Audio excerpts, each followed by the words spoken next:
And it's my very pleasure to introduce James Holston, professor in the Department of Anthropology and founding director of the Social Apps Lab at the University of California, Berkeley. He has done extensive research on the emergence of insurgent, residency-based forms of citizenship, especially in Brazil. At the Social Apps Lab, he produces software platforms for mobile and web-based applications that address social problems by reformulating the terms and scales of democratic assembly and deliberation, civic action, and urban knowledge. Last but not least, he was my PhD advisor for almost 6 years. Yeah, when I was in Berkeley. So yeah, James' presentation or conversation will be followed by a comment by Sebastián Ureta, who is an associate professor in the Department of Sociology at this university. And Sebastián has been analyzing the experience of cabildos as a way to provide this new proceso constituyente, what's the word for that, constituent process or something like that, with a set of methodological recommendations. So yeah. Great. Thank you, Miguel. Thank you very much to all of you. I'm very happy to be here. It's my first time in Santiago. And I regret not being able to speak to you in Spanish. That's just the way it is for now. I could speak in Portuguese, but is this working? Yeah, okay. All right. It will have to be in English. And, but if you want to speak in Spanish, just go slow. I would understand. Thank you, Miguel, for inviting me, and thank you all for being here, and Sebastiano for contributing to what I think should be a conversation. I would like this to be a conversation. Tomorrow I have to give a more formal paper, which will develop some of the more theoretical perspectives that I'm going to just broach here. But I think this is an extraordinary moment for you, but for us too, watching, what's happening here.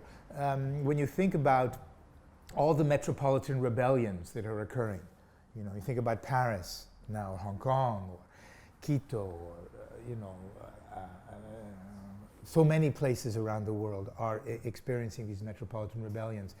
And I think what I want to talk about really today and tomorrow is democracy and democratic citizenship, because I think that these are the issues for us. And I think that the foundational, so I just want to give a very brief introduction to these comments, and then I want to show you some experiments that I've been working on. So I think that with regard to democracy, I want to start by saying that the foundational principle that sovereign power must belong to the political community for which it is established has always been especially contentious for democracy. Why? Well, because it means that in a democracy, sovereignty belongs to citizens. And that the problem is that authoritarians always argue that the people are incapable of governing themselves directly. And it's in its severe forms, this argument legitimates usurpation by self-appointed rulers through dictatorship and oligarchy. But in its less severe, much more frequent, and even democratic forms, the same argument demands various degrees of delegation of democracy to elites and technocrats, experts, mostly professional politicians, and various kinds of specialized knowledge producers.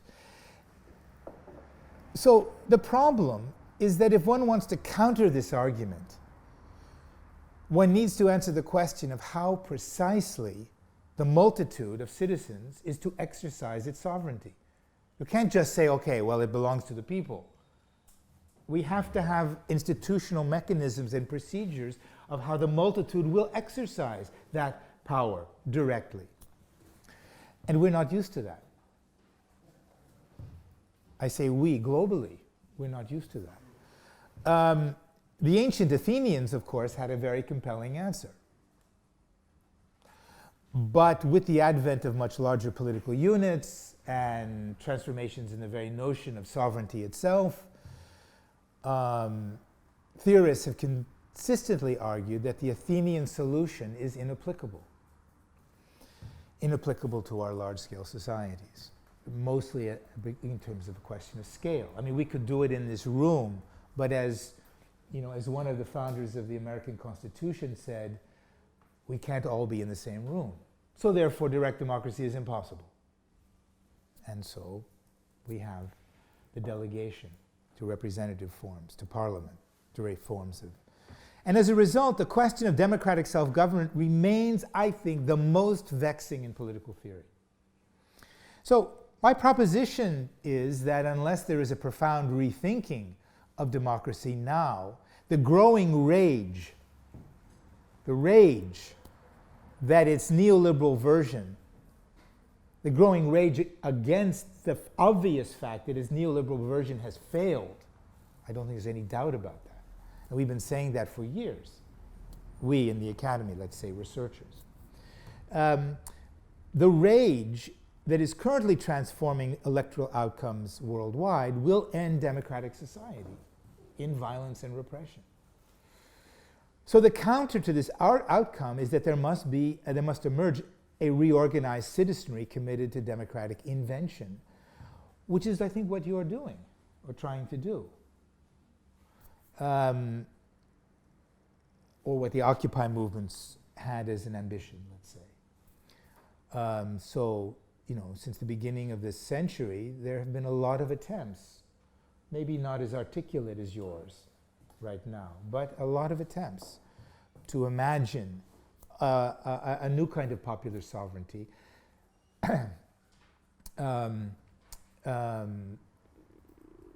which are committed to producing a democratic restructuring of neoliberal regimes of parliamentary democracy that have failed.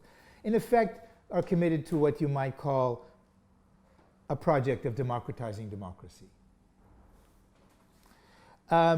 So, I think the end is already happening because there has really been little alternative to this failure other than a very strong one on the right.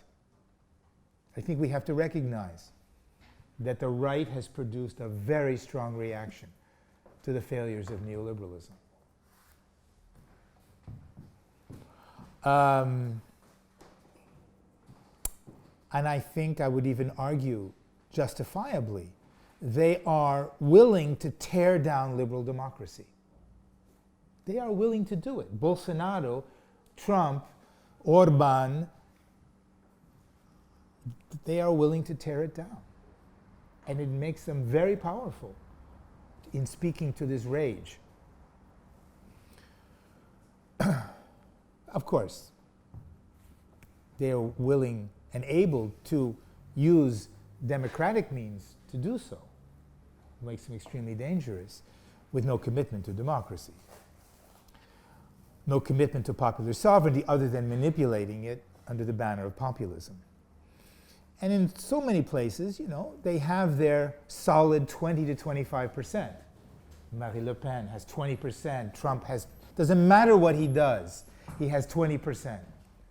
The question is the other 30, right? Doesn't matter what stupidities Bolsonaro says, his acts, he has his 20%.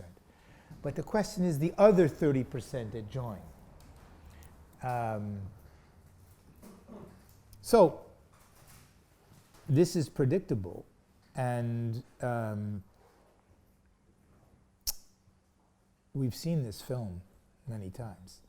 And so if we don't want another rerun, I think it's really important, it's crucial, essential, urgent, for us to think about the invention of new democratic institutions and procedures. By democratization, I mean the institution and exercise of procedures and offices that permit those affected by decisions to participate decisively through active debate and binding decisions in the deliberating bodies that make them. I really want to emphasize, I'm not talking about mere consultative, conselhos, how do you say that? Councils. I'm talking about binding decision making. That is the key. Without that, it's just what we say. It's BS. It's I don't participate in Berkeley in the planning commission because my opinion is worthless. It doesn't count. It's just my time. So I think that this idea of democratization has to be about the institutionalization of offices and procedures that result in binding decisions through active debate by those who participate in the deliberative bodies that make them. And that's my definition of direct democracy as well. So I think we have an extraordinary opportunity, and I believe that the methods of direct democracy, but rethought and reimagined and retooled, especially in municipal affairs, I want to come back to the city in a moment, could provide a democratic alternative, an alternative to this surging right wing, right, which is focused, of course, on the national. And I think that for us, the national isn't the way to go. I'm worried about, well, I won't hear about the cabildos because it's totally focused on a national constitution. And I think this is problematic. But we have a conversation. I think we have the critical and technical resources to do the kind of thing I'm talking about as the best alternative to this creeping or galloping authoritarian populism. But do we have the willpower to do? I say we because I think in the academy we have a very special responsibility to do so. I want to suggest now that my analysis, my anthropology, is very much about what I would call a combination of critique and experiment. I'm not content with just critique. I think that anthropology has always been experimental. I think there are anthropologists here, I know there are, and sociologists I want to include as among our brothers and sisters.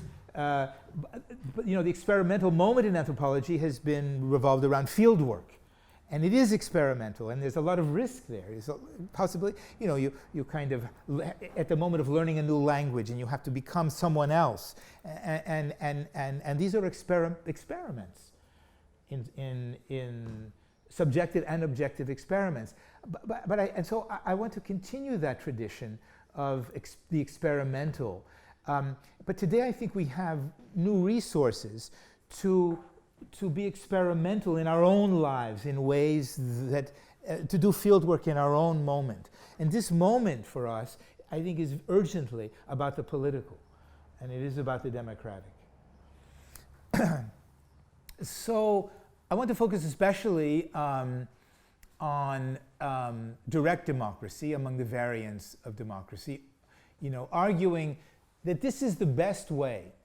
A version, a rethought direct democracy is really the best version of democracy to institutionalize what Hannah Arendt called the spirit of revolution.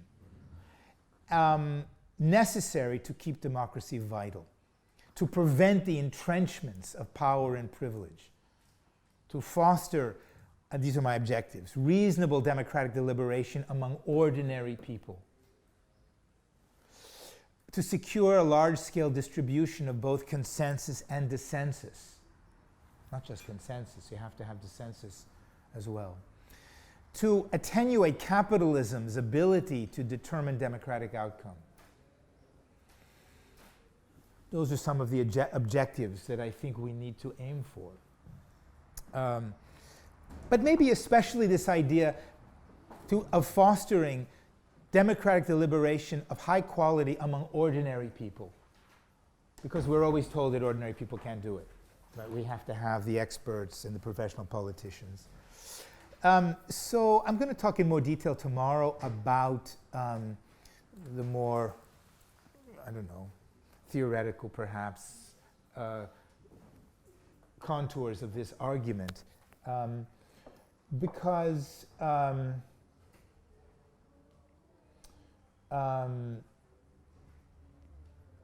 what I want to address today, I think, now, is this experimental. And I think that the focus, you know, there are a number of problems that direct democracy for modern mass society raises. They are problems of what? Scale, fundamentally, assembly, membership, participation, information. These are the basic problems, right? And if we went through each of these, in this book I'm writing about it, I try to go through each of these. You know, one sees the problems. And I want to just recommend, I published an article with one of my students in the New Left Review. Do you read the New Left Review sometimes? So I always wanted to publish the New Left Review. It was one of my goals, you know. Finally I did. And it was called Filtering Dissent. And it's on information. And it sort of is emblematic of this kind of experimental I'm talking about. Because what we did was, my student was researching in Mato Grosso do Sul in Brazil, you know, a western rural province. And we were investigating a classic millennial land conflict between indigenous peoples, the Guarani Kaiowá, and agribusiness. Yeah, millennial conflict about land and resources. But what was interesting was that each side used Facebook to mobilize. And so we had a really beautiful case where we could evaluate this information technology from both sides, and the conclusions, I think, were very strong. We were able to reverse engineer the proprietary algorithms that Facebook uses to show how these algorithms segregate information. And that was part of a critique. You know? So we can make a critique of democratic citizenship, and we can talk about how, for example, the right wing is able to hijack it, and you know, how they are able to use information technologies, agribusiness, to, for example, you know, to further their aims. We can develop the critique of democratic citizenship in its neoliberal mode. We can also, however, talk about democracy's critique of citizenship. That's different. I'm going to talk about that tomorrow a lot. But democracy's critique of citizenship. In other words, what is the democratic component of citizenship? When we say democratic citizenship, what do we mean? There are other kinds of citizenships. So what's the democratic component? So I think the democratic component is specifically about disruption. Disrupting privilege, concentrations of power, entrenchments of power. So that would be the argument I'm going to make tomorrow, but I wanted to highlight that. In this, you know, are you familiar with Hannah Arendt's On Revolution book? In the last chapter is called The Lost Treasure.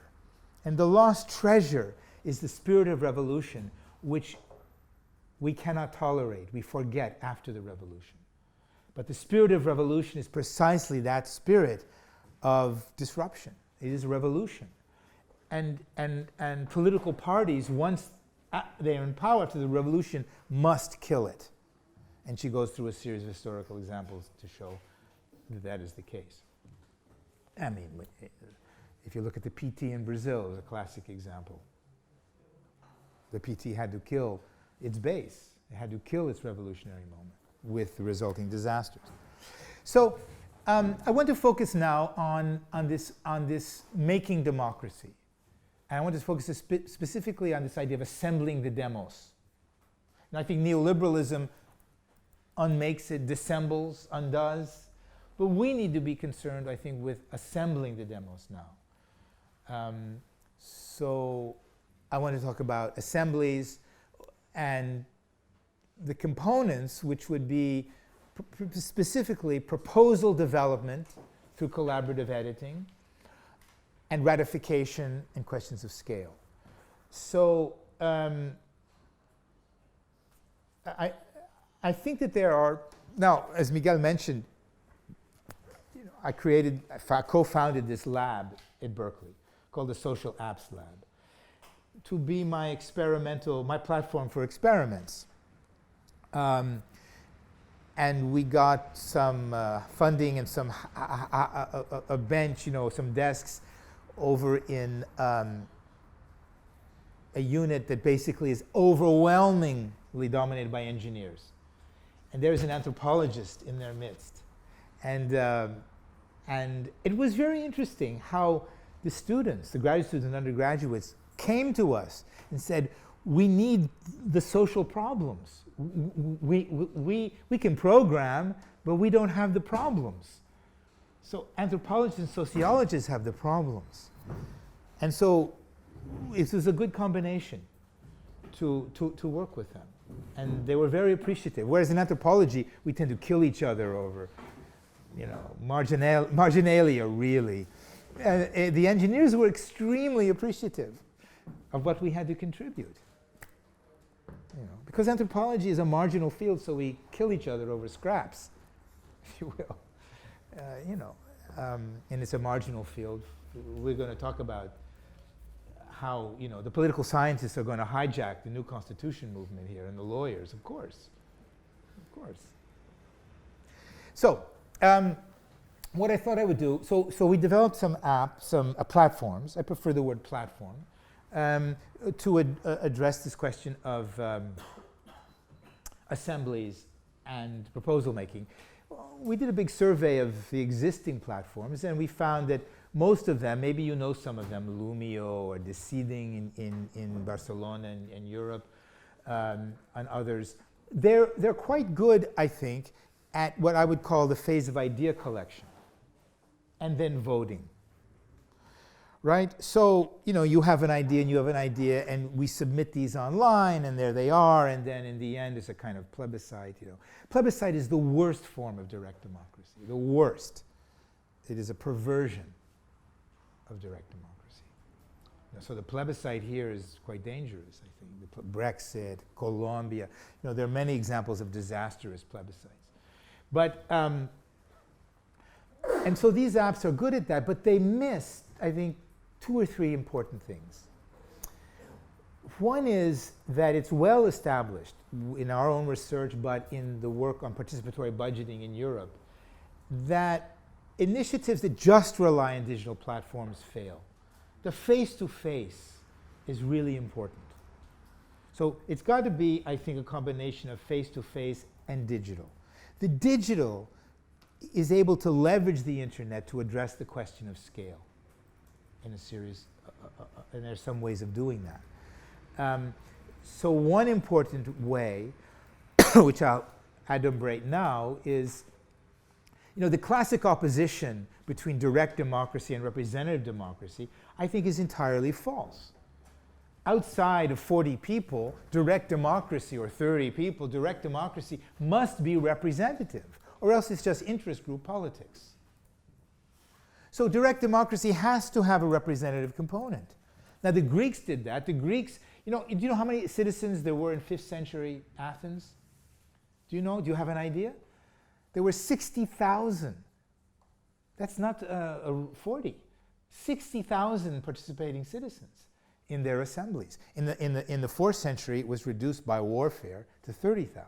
But still, that's not the face-to-face community that Aristotle writes about, because Aristotle was a political consultant. His job was to make recommendations about the best constitutions. That was his job. And so in his view, direct democracy could only work in small numbers, and he was really opposed to what he called radical democracy of the times. But it comes down to us, Aristotle's version, which is not an ethnographic one, right, comes down to us as the ethnographic one, but it's false. If you read the classicists, Hansen or Ober or others, you see that there were 60,000, etc. So the Athenians had a way of achieving representativity in direct democracy. How did they do it? Well, they did it by random selection, by the lottery. Now, we have very little practice with the lottery. In the United States, I don't know about here, we do it mostly in juries. So, every year I get the envelope in the mail. You have been summoned, they say in English, to be a part of a jury. And I go, oh, man. And it's a burden. I don't want to do it. And, it's because it's a burden, but it should be an honor and a privilege. But, we think about it as a burden. I don't know if you have random selection through juries here. But we do. It's a big deal. You can get in trouble. In fact, there was a case recently of a judge somewhere, Florida, somewhere, that sentenced a young man to 6 months in jail because he skipped out on his jury summons and didn't notify the court. 6 months was incredible. You know, he's going to appeal it. He won't spend 6 months in jail, but it was a very strong statement. But in any case, the lottery is the way to achieve representativity in direct democracy. And we can do that through these platforms very effectively today. So, for example. So, I have a little, so we developed this platform, and there are 2 projects that we have right now that I wanted to talk about. Okay, the first one is a project, well, one is participatory budgeting. So the city of Vallejo, California, which is quite near Berkeley, 30 minutes from Berkeley, was the first city in the United States to declare bankruptcy in 2012, but also in the same year to initiate participatory budgeting. I don't know if you have participatory budgeting in Chile, right? But it started in Brazil, you know, as you know, in '69 in Porto Alegre. And it no longer exists in Brazil for a variety of very perverse reasons, very Brazilian perverse reasons.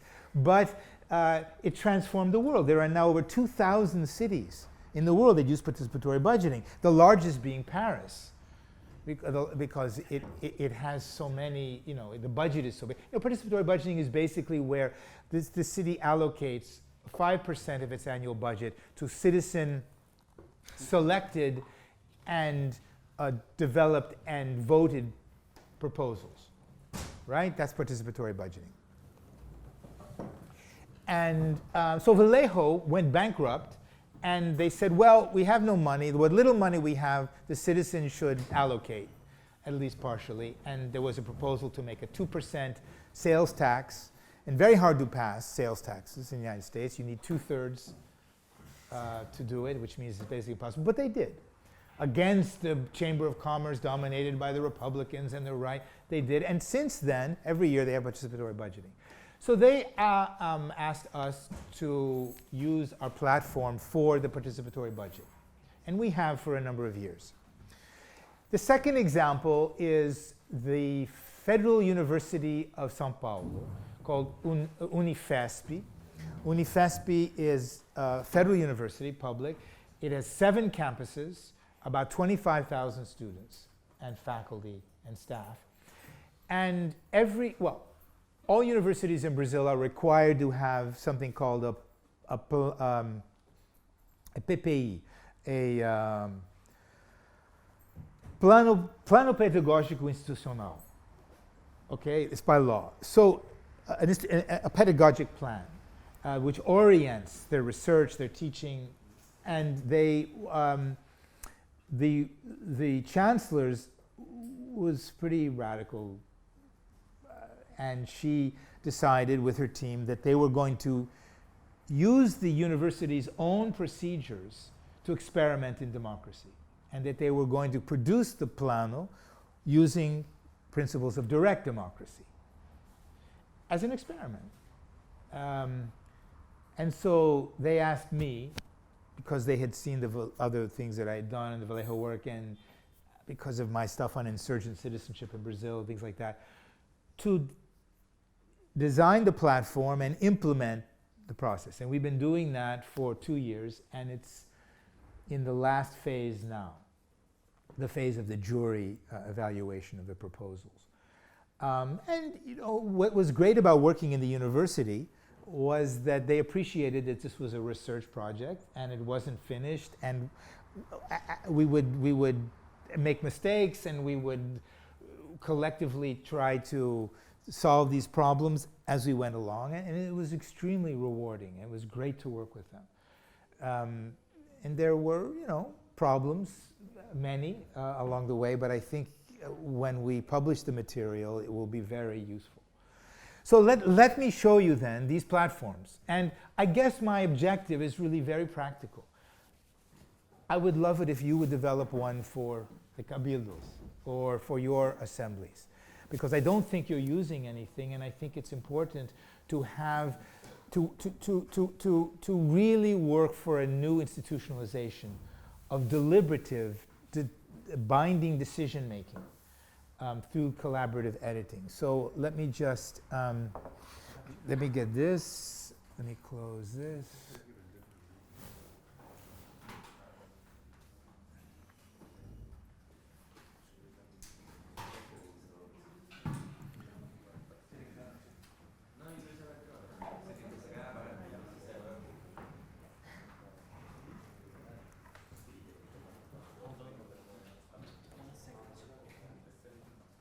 Okay. Oh, sorry.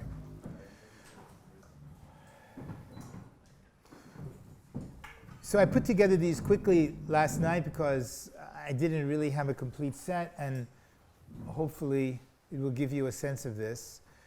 And we can also go live, maybe. Yeah. I think maybe if we turn off the lights, what do you think? Okay, so AppCivist we produced as this platform for democratic assembly and collective action. And we focus, unlike these other platforms I mentioned, on the problems of assembly, communication between assemblies and in assemblies, which are both face-to-face and digital, and proposal development, which means we use a collaborative editor, which is quite powerful, called PeerDoc, which is linked to AppCivist. So maybe you might say that the AppCivist architecture is really about assembly making and membership, and PeerDoc is the collaborative editor within it. So AppCivist lets users design and build their own assemblies with modular components. What we're developing now is we call a kind of back office or management, where let's say you have a cabildo in a neighborhood, or Miguel's soccer club has a cabildo, and they could then select the kind of components that they want. At the moment, we have to do it, which is not good. We don't have the resources to manage that kind of thing. But we're working on the new version will have this where people can select what they want and make it in this modular way. So create a join an assembly, create a campaign. So we had the basic unit as an assembly. The city is an assembly, but you can have multiple assemblies within that, and they can talk to each other and share. And assemblies create campaigns. So one campaign could be a new constitution, but another campaign could be a participatory budget for a municipality. Another campaign could be, I don't know, how to rethink the privatization of public space or social housing, any kind of campaign. We call it campaign, but you can use any other word. So then you submit and evaluate proposals. They form into working groups to do so. And you have, idea collection, proposal making, deliberation and voting, and then there should be another one. We made this a long time ago. There should be one called implementation,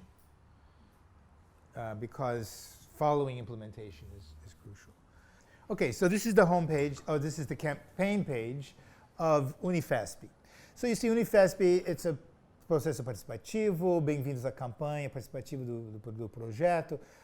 You make your login. So you see the elements of this campaign page within the assembly of the university. It has a timeline. At the moment, the timeline is in phase 3. I'm sorry, it's not that clear, is it? But this says, so it's divided into 7 phases. Phase 1 was idea collection.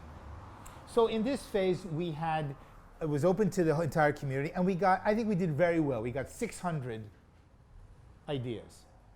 600 proposals from all different kinds from students, from staff, from faculty, from students and staff, etc.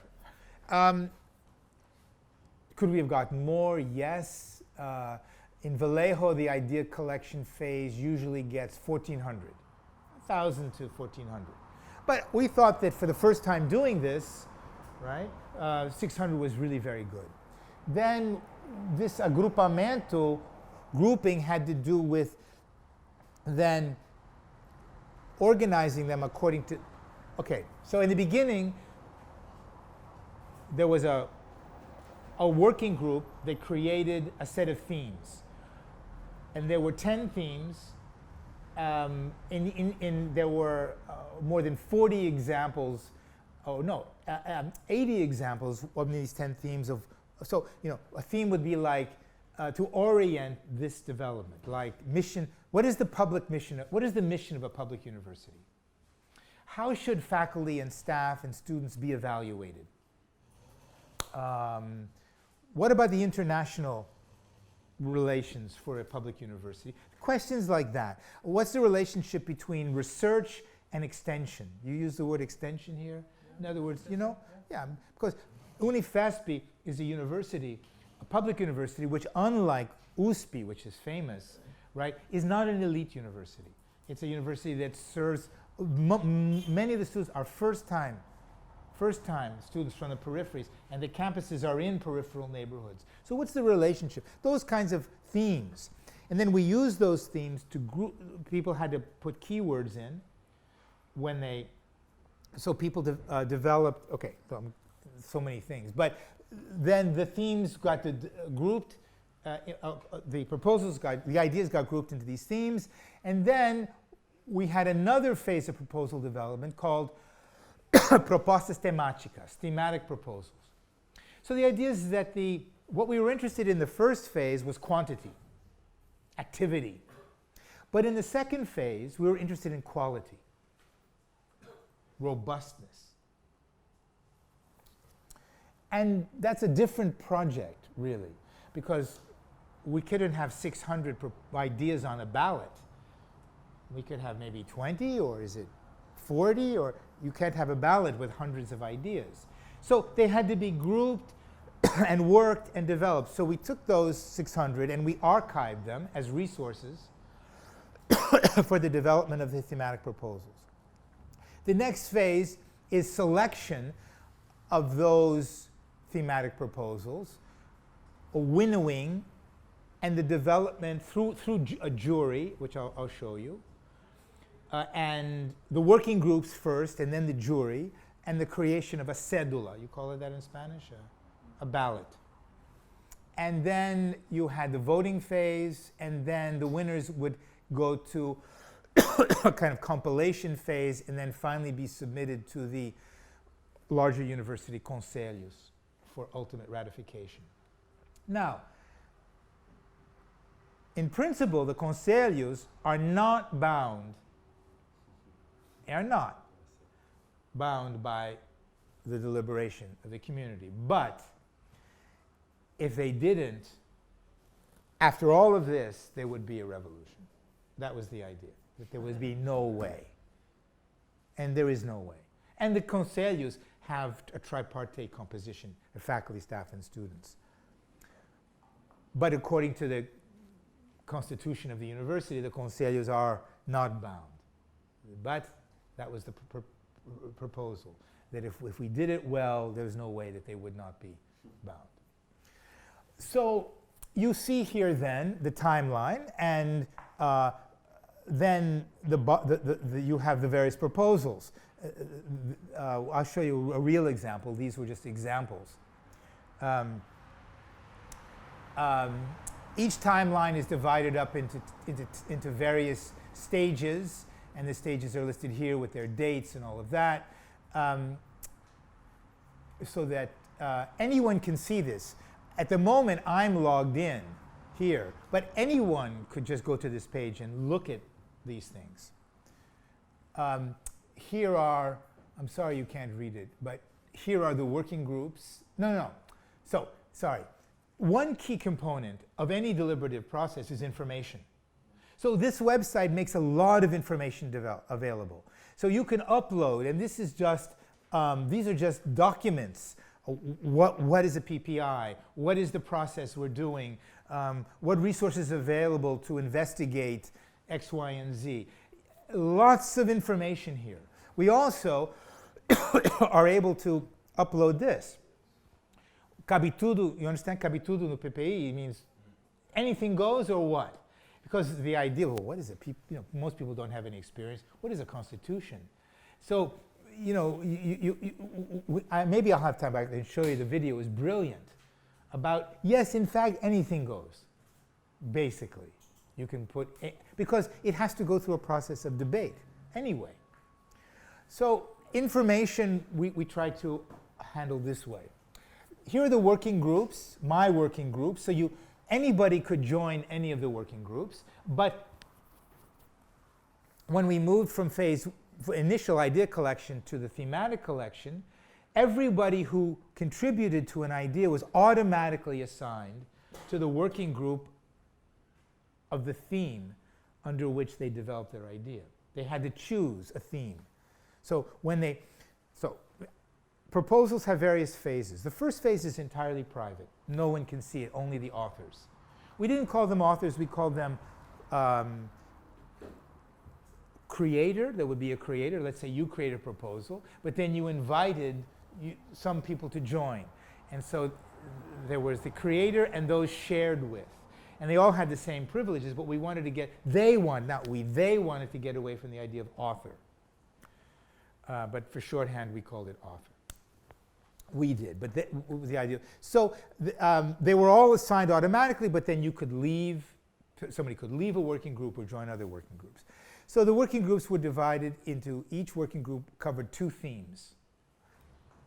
So each working group has a home page, and you can think of each working group as a mini public or a mini assembly.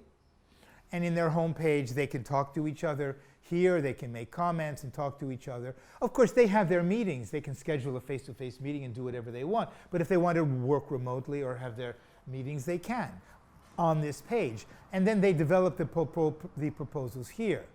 Right at the moment, this was just a test. I mean, there aren't any there, but they would develop it. And this is GT1, Grupo de Trabalho 1, Missão da Universidade Pública e Democrática, which is a key idea. What is the democratic mission of a university?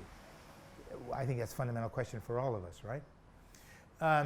So that was a working group. This is a proposal, an actual proposal.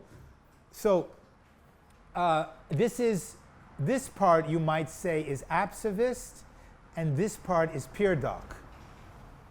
Okay? So here we have the title. I don't know, here's a proposal. I have no idea exactly what this means per se, but it's some kind of proposal to change the internal regulation about how courses are approved. But that's an interesting issue in the university. You know, how do you approve courses? And okay, so this is something about that. And there was an original creator. I think it was he invited these other people to collaborate collectively, and they had to choose a campus, keywords, a theme, keywords, a campus, basically. This was the date of creation, last activity, the theme, keywords, yeah. This was a summary, and then the proposal followed, and then there would be a section for comments. Now, what are the resources for proposal development? Well, anytime, day or night, authors can edit and develop, and you see your edits. People see the edits. Others can comment. So commenting, we found, was a concept that we needed to work on. Because most people think of comments as negative rather than constructive. We found that to be the case in Vallejo, in all these cases. And to get people to say, no, comment is about suggestions, improvements. But even the idea of improving was looked at as a kind of maybe condescension. And it took considerable amount of work to help people overcome, I think, their negative sense of a comment. But the idea of a comment was, I don't know, let's say somebody proposes that the university should have collective gardens, some kind of urban farming. This is very common today, urban farming, and to grow some crops. And the proposal is that there will be collective tools. So there'll be a little, we call it a tool shed in English, a little place to keep the tools. And someone says, well, that's a great idea. I love this idea of farming, of having, the university always has some lots, so that they're not using, let's make some organic vegetables. But I don't think that the collective tools is going to work. People are going to steal them, or for whatever reasons. I think that each person should bring their own tools. Just a comment. Or vice versa. The proposal is for individual tools, and the person says, I think collective tools would be better. So they could make this in the comments section. And the authors might see it and decide, oh, I like that idea, or I don't like that idea, or whatever. But, oh, and here you have some comments on this proposal. You see that? But another option is to create an amendment. So we have an amendment feature, which is pretty powerful. So let's say that I really like this idea, but I don't like individual tool ownership. And I want to amend this proposal specifically with a counter about collective tools, which is more than just a comment. I really want to go into the text and change it. So I can make an amendment to this, and I can amend, I don't know, this is something else. This is about some other proposal about support and promotion of the well-being of students. But somebody went in and edited it and made an amendment. So, and you can see, so the authors, so you make an amendment of my proposal. And then I will get a notification that somebody amended it, and I go in and I can see. You ever work with GitHub? Developers? Any developers here? GitHub is a developer tool. And you see how the changes in the branch. You see the code changes. And so I can see, as an author, what happened. Now, I can say, that's really great. I really like this. And I am invited, as an author, to accept your amendment. So I do a merge. And the new proposal is a merged document. And the amending authors become co-authors, right, in the new proposal. But I may say, you know, I don't like your amendment, and I reject it. And you say, okay, too bad, it dies there. Fine. But you may say, no, I really like my proposal, my amendment. And I'm going to publish it independently as a dissensus. So there's mine, which has independently owned tools, and there's yours, which has collective tools. Or another example was a proposal for an Institute of Gender Studies. And the proposal was that it should be only about women. And someone says, no, it should be about men and women and trans and all the varieties. And that's a competing proposal. So we feel it's really important to have dissensus and dissensus proposals on the ballot, or at least there. So that's a very, I think, powerful resource. Did people use it?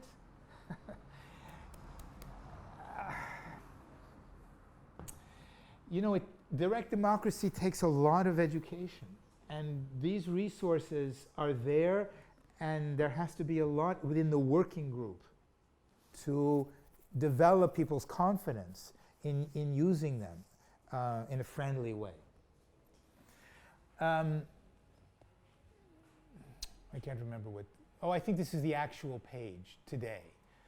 Yes, they're at the jury phase. Right now we're at the jury phase. So let me explain one other issue, and then I guess I better stop.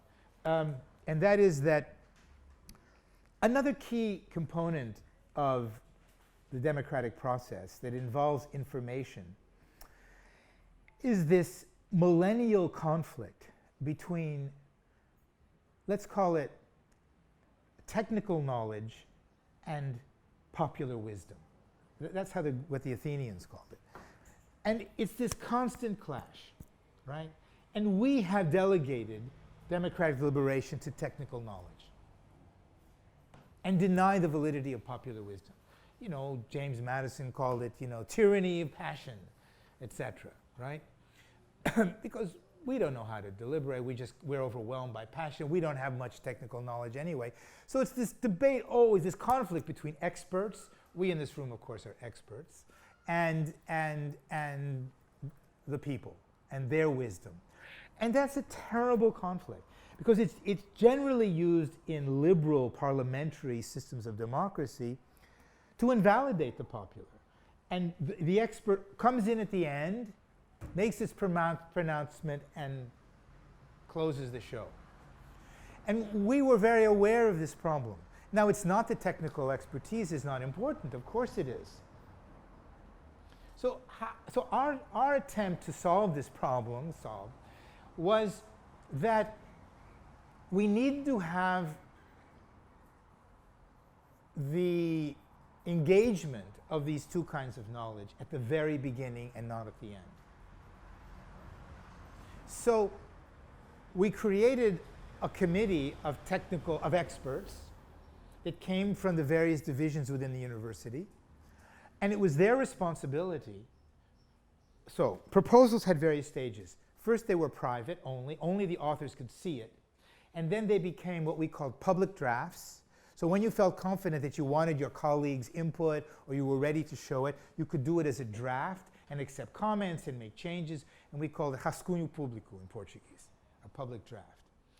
And then when you really felt, the authors really felt that it was done, and anyway there was a deadline, all public drafts to go on to the next phase had to become published. Then you publish them and you can no longer be edited.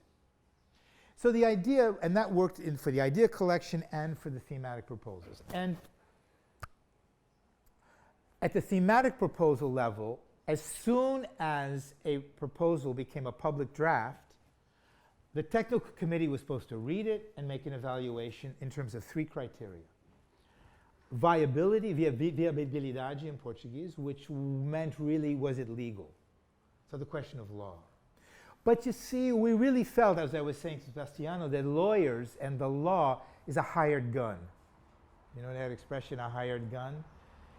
Anybody can hire a brilliant lawyer, like an economist. They're a dime a dozen, we say in English, you know? And all sides of an argument can have their brilliant lawyer. That's what law is about, is arguing all sides of the same thing. So just because someone says, oh, this is illegal, doesn't mean it is illegal, or whether that pronouncement should carry the day. But it should be engaged at the beginning. And the authors then should have an opportunity to say, no, I disagree. We need to change the law or whatever. But it has to be at the beginning. So there was viability, necessity, how important is this? And so viabilidade, necessidade, and benefício. What benefit would this bring? So these were, the experts had to weigh in. Anybody could weigh in on this and vote on it, but they had to give their opinion. And authors then had a deadline to respond. And they could respond in a variety of ways, any way they wanted. And then also, the expert committee could say, well, this is really problematic. It can be corrected this way. We like it, but it's got problems. We're going to, because they're part of the community too, we're going to publish this as a dissensus. They could do that too. So then we have something, okay, so then after the thematic proposals are finished, those that have gone through this process and have both expert and popular knowledge and gone through their revisions, they will be gathered by this Assembleia Editorial Intercampi. So about 40 members throughout the university form an editorial assembly, and they then regroup, because there are proposals that are similar. So they look at similarity and say, we're going to group these together, because you can't have 100 proposals on a ballot. So we're going to group them together, consensus and dissensus, similar themes. They do this work. And then we have a jury system. So what did we do? Because I mentioned the problem of random selection. So we took the 25,000 members of the Federal University, and we randomly selected, there's a website called random.org, and you feed it in, 25,000 names, and we selected 1,000 jurors. 1,000 jurors. Why did we select so many? Because we hope we get 50 or 100 that will participate. That's the reality. But we selected 1,000 now, and then the intercampus assembly will distribute then the ballots, those, let's say, I think there are actually 139. They will be distributed, 5 per jury member. and the jury member will evaluate them, the 5. They can change their mind because maybe they look at other things, but their last vote is the one that counts. And then there's a sum in each category. Remember, there were 3 categories. And then the sum, there's an average in each category, and then the averages are totaled for the final score. And there'll be a cutoff point, and those proposals that are above the cutoff point will then go to the official ballot. Well, I don't know. I'm just going to go, this is examples of, they've had their technical assessments or technical comments. Well, this is a big question for a pedagogic master plan, right? Forms of evaluation and ethical behavior, right? So there's quite an extensive proposal and quite an extensive set of comments. Another interesting one, I think. Again, this is already at the stage of this has already been now in the assembly, the intercampus assembly. You know, I'm just going to go through these slides. This is Vallejo Participatory Budgeting. You see the various cycles. Here's the home page. They basically chose this photograph and this kind of thing.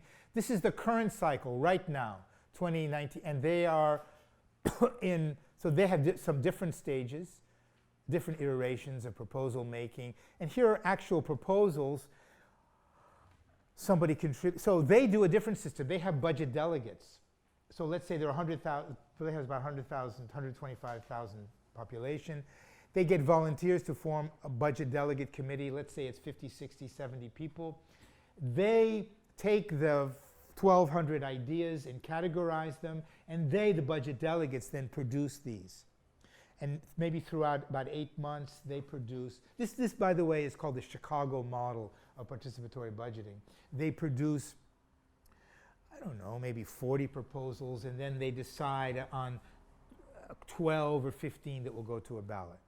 So it's a somewhat different process, but you can see that the same platform can entertain or can accommodate various proposals. So No Child Goes Hungry, re-entry program for offenders, means for convicted criminals.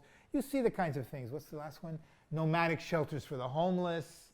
You know, these are kind of, here's a proposal. Now, Unifesp uses PeerDoc as its collective editor. But Vallejo started before we had PeerDoc, and they like something called Etherpad. Anybody know Etherpad?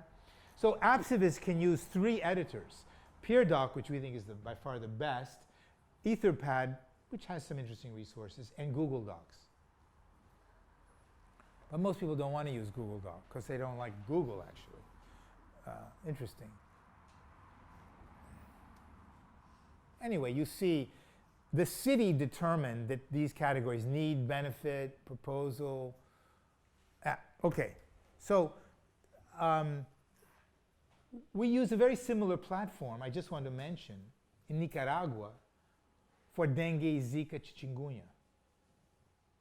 Because fundamentally, public health issues like that, there's no vaccine. You don't have dengue here, you're lucky, or Zika, but a lot of the world does. But there's no vaccine for these things. So fundamentally, these kinds of problems are also problems of citizenship and assembly. And our proposal is that, in fact, residents are the best sources of knowledge about where Aegis aegypti, these specific mosquitoes, breed, because they breed residentially in the home. In any puddle of water, a cat full of water, they will breed. And residents know the best, and therefore they are the best agents of elimination. The question is to mobilize them. So it's again a question of creating an assembly with deliberative powers to act. And the similar platform adapted works with it. So that's my presentation. I would love to work with any of you who might want to take some of this stuff and run with it, so to speak, and use it for assembly making. Thank you. That's it. Thank you.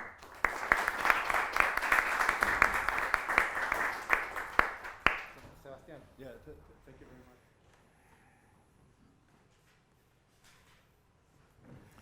So I think I want to begin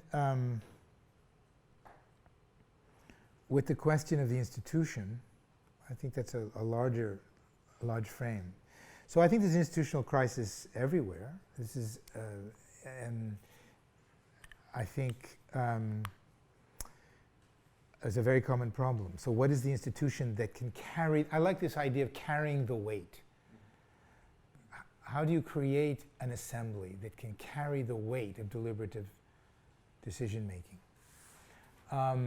Even though you have the university, let's say, or the city, still you have to have the budget delegates or the students or the faculty who will join a working group and carry the weight of doing that.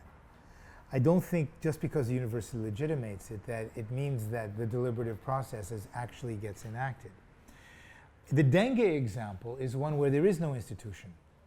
It's just the neighborhood. And there are activists who usually have an experience in the neighborhood, who have participated in other projects like cleaning the streets or whatever, and the neighborhoods have some kind of meeting structure. Often it's around, Christmas or something. And they use those to promote this idea of empowerment, basically.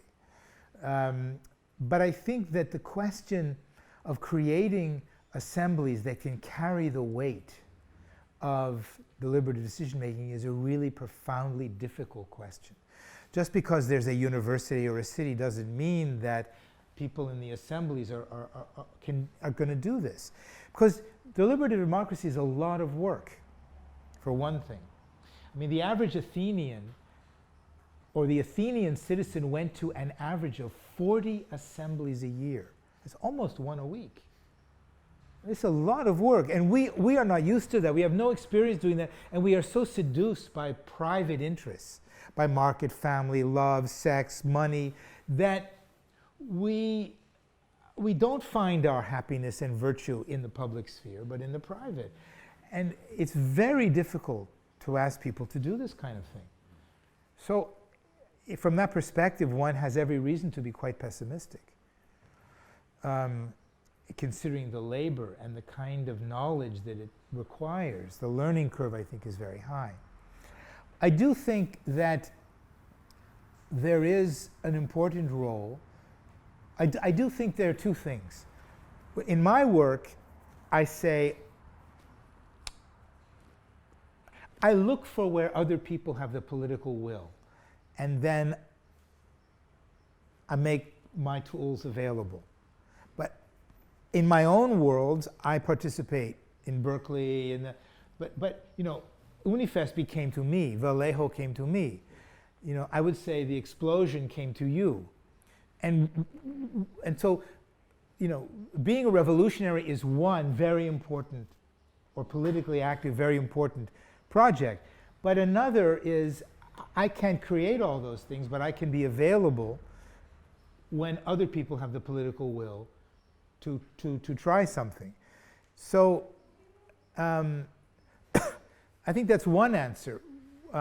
We need to find experiences that are already happening and say, the university is at your service, or our labs are available. And be willing to say, I'm going to devote my academic time to doing some of this, even though it's not really rewarded in the academic system very well. I also think that it is specifically, for example, I have a friend who's an artist in Denmark, and Sweden, Denmark. And what she does is she works with public art, and one of her projects, I wrote an essay on this project because I thought it was so amazing, is that there was a conflict in a suburb of Stockholm, one of mass housing projects filled with African immigrants, next to a older white Swedish lower scale residential area, and they had a common park, and they were fighting about its development. And the developers came in with a proposal to put new shopping mall and this and that, and it was a big conflict. So she went in and she said to the immigrants who had no organization whatsoever, no institution, she says, well, you know, what do you think about this? And your opinion is important. She spent 2 years working with them.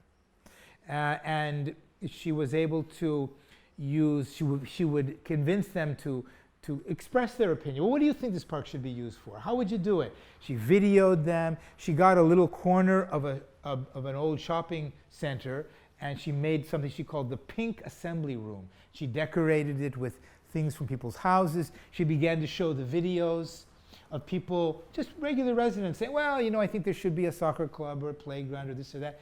And people began to gain confidence in their ability to have opinions.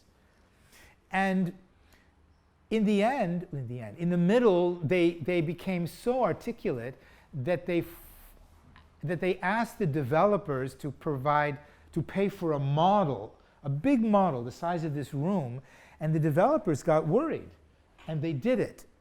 And in the end, she created an assembly, this Pink Assembly Room, out of these African immigrants who developed the capacity to bear the weight of this deliberation. It happened. It was a quite remarkable experience. It took 2 years, though. It's a long process. So it makes me concerned about starting with the national constitution. That's like the biggest game there is, as opposed to the neighborhood budget or the neighborhood, you know, this, where I think that's the place to start. Because the Constitution, that's the biggest. So in Brazil, what happened was that it's an interesting process. Just after the dictatorship and all these social movements, of course, demanding a new constitution, there was a constitutional assembly from 86 to 88. And the Constitutional Assembly was elected specifically for that purpose. Many of those who served under the dictatorship were not elected. Some were, but many were not. There were new representatives. But one of the key points was that the Constitutional Assembly agreed to accept what were called popular amendments. And popular amendments, there were 122 of them that were submitted over the course of this period, and that were based on signatures. There was a number of signatures, and the Brazilian organizations like the Confederation of Housing and Social Movements, they gathered over 12 million signatures, and those 122 amendments did appear. Not a single one made it into the Constitution per se, but many of the ideas did. And the Constitution's more radical articles, you know, have a lot to do with those. So that's an interesting. You might want to look at the Brazilian one, for an example. So okay, I think that there are ways to address this question, but it requires a lot of work, and it does require activists and people willing, teachers, and people willing to work with others to develop this capacity to bear the weight of deliberative decision making. The digital divide is a very important question. There is really no way of getting around it. But I have found, so for example, we found particularly, so with the budget delegates, in a way, it's my least favorite because they're self-selected, they're kind of an interest group, there aren't that many, it lacks random selection. There are a lot of problems, I think, with that. But they tend to have the requisite skills, and they volunteer for that. Where we found the digital divide most important was in the dengue Zika project, in these very poor neighborhoods. We found that, of course, the young people didn't have this problem, but that their parents did. But the parents loved the fact that their children were getting involved in citizen science, you know, and the children tended to bring in the parents, and they learned. And I remember one woman telling me, she says, now I'm a Mama Moderna, she said, you know, because she learned how to, and we made computers available. So each brigade, it was organized into brigades, because we worked with the Sandinista brigade structure is still powerful in the neighborhood. So we worked, that was the institution. There are always local institutions, actually. Soccer clubs, church groups, brigades, they're there. They're there at the local level. Yeah, it's scale, but it's still a scale that's more than just a few people in a room. It's still a scale which demonstrates, the concept. National Constitution is a tall order. You know what I mean? But the municipal scale is really the one to begin to have the building blocks of a new democratic order, I think. It's at the neighborhood, it's the city is the propitious place for this kind of thing. And there are lots of institutions there. There are. And they're anxious to, the neighborhood associations. My experience is that there are a lot of institutions, and we don't, in a way, society doesn't ask enough of them. So yeah, just play your soccer, it's okay. No. Participate in the construction of your neighborhood in a new democracy. People get inspired. Face-to-face. We, in this Unifespi process, we really try to encourage the face-to-face. The digital is not enough. So we organized it around the working groups, which are mini assemblies. So every stage has its assemblies, its meetings. The intercampus assembly in the first phase went to each campus, convoked assemblies, face-to-face, presencial in Portuguese, English we don't have a good word for that, face-to-face we say.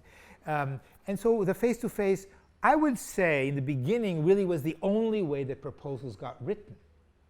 Because people didn't really have the practice, the habitus of writing online. So the assembly, we go to a campus, convoke a meeting, and at the meeting, people would put on the screen and then write the proposals. They were very important. So I think it's crucial to have that. The ethnographic question. We developed at the Social Apps Lab and tried to develop a notion of collaborative ethnography. So there are several approaches to this. Some of my colleagues say that, well, you just go to the community and ask, what do you want? I don't believe that's very effective. Because, first of all, we try to initially work with people who have already a lot of experience in those places. Like I have worked in Sao Paulo for 30 years. I know them, they know me, right? Vallejo I didn't know, but we worked with people who were already in the community, who had already done participatory budget. So we work with people who are anthropologists or planners or sociologists who know, and we try to work up an initial proposal that we put on the table. So I like that better. That my opinion is that works better. It's like, we put some cards on the table and say, well, what do you think? And from that, we work collaboratively with focus groups and ask people to keep notes, and they become their own ethnographers, and we work with that. I don't think you just turn the camera over to the people and that's ethnography. I don't think so. Ethnography is a scientific project. But collaboration is absolutely essential, as it always has been in ethnography. So the collaboration here is also about design. It's also about the UI, UX. You know what I mean? So we ask, well, does this work? No, this is terrible. I can't navigate anything. Well, so we try to get that input, and that's ethnography. That's a kind of ethnography. So you're worried about, well, people already have Instagram, Facebook, Twitter, blah, blah, blah. Why would they use a new platform? And I totally agree this is a major problem. We call it, the idea of the QWERTY effect? You know QWERTY? Yeah. So QWERTY is QWERTY. Yeah, and so the problem was that the typewriter was developed, this weird keyboard, so that the keys would not jam so much. Remember, I don't know, I used to use a typewriter a long time ago, and sometimes the keys jam. So when IBM or whatever it was, IBM, Smith & Corona, they developed the electronic keyboard ball there was no reason to keep the keyboard the same way. But people couldn't change because they already had the practice of this keyboard. So, when a better idea fails because people have an old practice, I like this idea of the QWERTY effect. And it's a big problem. I don't think it's insurmountable. When Apple first came out, it was impossible. No one would give up, the IBM system of DOS, you remember? But actually changed because it is a better idea. So I would say that what AppCivist does that these others don't do is proposal development and collaborative editing, amendments, these resources. And they are resources. And when people get finally involved in making assemblies and making proposals, this is valuable. But I agree, it's a big issue and takes a lot of time. The numeric evaluation, well, although you did, on the cards, one numeric evaluation, the second one, is for the jury. So that will come after the jury process, and then people will know, that that's the jury evaluation. So that has its weight, but it should have its weight, right? The likes and dislikes, I don't know whether I like it or dislike it. It was a problem for me personally. I'm not a big fan of the like, dislike, but a lot of people like the like and dislike. I don't know. I'm agnostic about it. I could remove, I don't know. But people liked it. This was part of the collaborative. They liked it. They wanted it, so we kept it. Does it mean anything, and do people really use it? I don't really think so. But it's a it's a work. It's all a work in progress. The jury evaluation is different. Last question, the plebiscite. Oh, the plebiscite. Well, because the plebiscites are basically yes, no. And there really is no proposal development.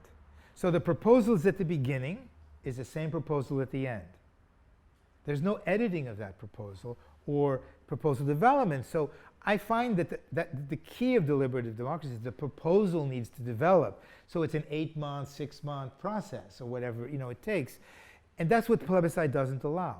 So you have and so that therefore the plebiscite is susceptible to all sorts of corruption.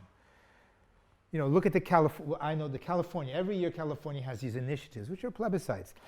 It's the zillion-dollar business to get the signatures and then the ad campaigns and the endorsements. It's all about money. Yeah. And the results are traumatic. So even, Brexit was non-binding, but who was going to say, oh, well, this is non-binding? So I think that, I guess I'm not entirely opposed to a plebiscite that would be at the end of a deliberative process right?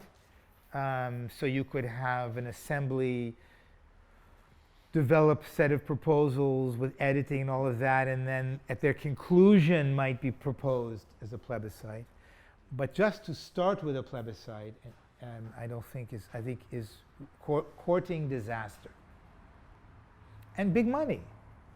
It comes back to the same thing. I think it's very important, to address the issue of the economists, lawyers, and political scientists. They are hired guns. This expression, I like that expression in English, a hired gun. All sides can have their brilliant lawyer. And anthropology and sociology, geography, are these marginal disciplines that are always marginalized. We have a different work process, and we need to resist that really very strongly. The question of citizenship, the political science approach focuses on elections, but elections are only one component, and a small one. And I think we can make this argument, and it is persuasive. And there are political scientists who listen and agree. But I do think that it's very important to have this expert knowledge, and lawyers, of course, are very valuable at the beginning.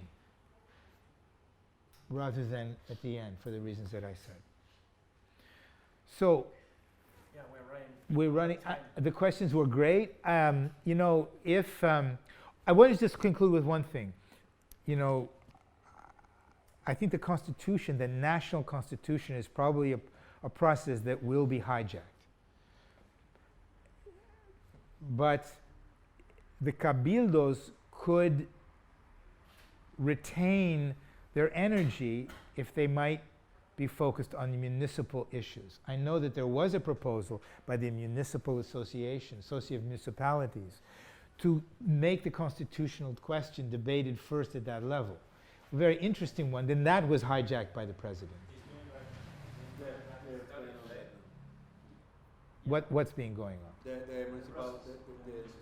They're trying. It's again a plebiscite. It's not. I think it's got a lot of problems. But if they're interested in this process, then it could be for participatory budgeting, for other kinds of issues, and that I think is where you should begin. This is a long process, right? Yeah. It's going to be from now till maybe what's the objective? Yeah, 2022. I think that the main problem is that it's not going to be that long. I think a lot of people are trying to rush the whole thing, in order not to get people to be involved. But one of the things that the university could do would be, you could work with a municipality. I don't think you have participatory budget, for example. That's a good place to start. Or other kinds of processes, privatization, street cleanup. I mean, there are all sorts of things that you could use for here, and that I think would be the way to begin to develop communities that can carry the weight and discover new institutional frameworks. And, if you're interested, I'll leave you my card and we can talk. I would be delighted. It's, of course, there's no cost. It's pro bono. Just one brief question. How flexible it is? How much did you work with, especially in the Brazilian case, with the people who was involved in Brazil to adapting the platform to what they... All the time. Yeah. I have a meeting this afternoon with WAM. All the time. They wanted this, they wanted that. This was very hard for us because we didn't really have a budget.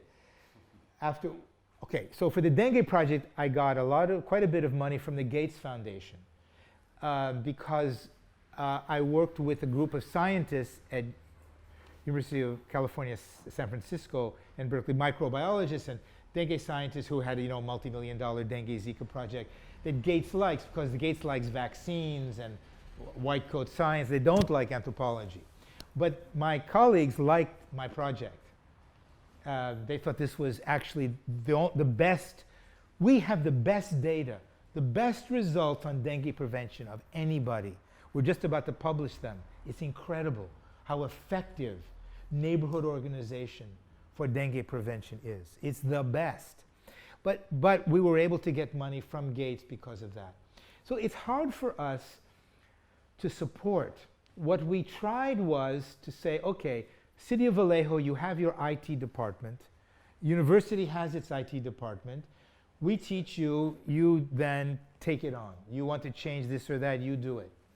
That didn't work very well. Because their departments, first of all, there's a learning curve, and the people there are not really developers. They maintain, they're IP managers. But to develop is another skill, and those people who have development skill, they go to the market, not the university, because the university doesn't pay very well. They go to the market. So it's really a big problem. So what we're trying to do, I have an absolutely brilliant PhD in computer science he is totally committed to direct democratic process, and we have some people, and they would work with you, and whatever you want, we make it work. I mean, not whatever, but within, we make it work. So it's very flexible. For version 2, our plan for the next year is to develop what I mentioned was this we call back office or administration, where everything really is very modular. You want the ballot to be just the top. You have $1 million. You just want the first X number of proposals that reach, that don't go over $1 million, they win.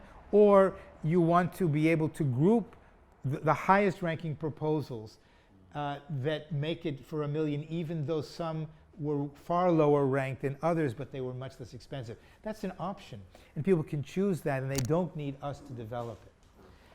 But we aren't there yet, so we're willing to work with, be very selective. So if you had a cabildo, we would say, absolutely, this is such a great opportunity, we'll do it. Great. Okay, thank you very much.